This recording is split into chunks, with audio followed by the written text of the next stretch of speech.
مولاي صل وسلم دائما أبدا على حبيبك خير الخلق كلهم مولاي صل وسلم دائما أبدا على.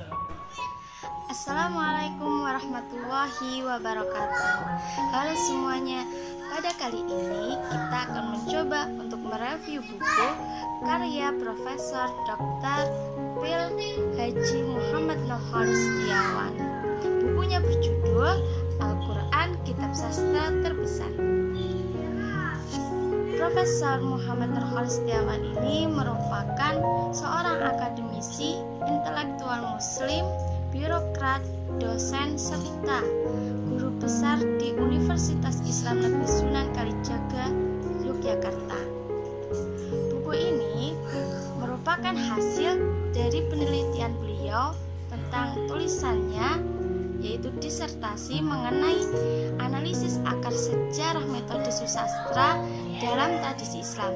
Tulisan ini mengulas wacana susastra Al-Quran abad ke-20 dengan melihat relasi susastra dan Al-Quran dengan ijaz, serta membahas manhaj susastra dalam kajian Islam kontemporer. Nah, bukunya Profesor Dr. Nurkholis Setiawan ini banyak juga yang menjadikannya sebagai referensi ataupun bahan diskusi dan serta rujukan dalam melakukan sebuah penelitian mengenai keindahan dalam segi bahasa Al-Quran. Dalam buku ini dijelaskan bahwa penafsir pertama atau metode yang mencetuskan metode susastra dalam menafsirkan Al-Quran ini pada periode kontemporer, yaitu abad ke-20, adalah Amin Al-Quli. Jadi banyak sekali pembahasan mengenai penafsiran atau pemikiran-pemikiran Amin Al-Quli dan juga beberapa pendukung gagasannya. Namun tenang saja, buku ini itu tidak hanya akan membicarakan pemikiran Al-Quli dan para pendukung gagasannya saja, bahkan lebih mendalam membahas metode interpretasi susastra terhadap Al-Quran pada era klasik, sekaligus melacak elemen-elemen yang mendasarinya. Nah, disinilah pemikiran Amin Al-Quli ini beserta para tokoh penopangnya akan dijadikan sebagai pijakan untuk melacak akar-akar kecenderungan sastra dalam kajian Al-Quran. Dan bagian ini akan menempati pada bab pertama dari keseluruhan bagian tulisan. Pada bab kedua itu membahas mengenai sekitar status Al-Quran sebagai teks, mengingat banyak sekali ayat yang membicarakan tentang dirinya sendiri, yaitu tentang Al-Quran. Perbincangan Al-Quran sebagai teks merupakan bentuk lain dari identifikasi genre teks Al-Quran yang sekaligus berfungsi sebagai pijakan awal pintu masuk pendekatan susastra. Di samping itu, bagian dari tulisan dalam bab ini juga mendiskusikan ayat-ayat polemik passagen, polemik antara Al-Quran dengan para reseptor awalnya. Ayat-ayat polemik seperti tantangan Al-Quran terhadap reseptor sekaligus respon terhadapnya menjadi penting dalam pembicaraan sekitar genre teks Al-Quran, sekaligus sebagai pijakan untuk menganalisis lebih lanjut mengenai dogma keijazahan Al-Quran.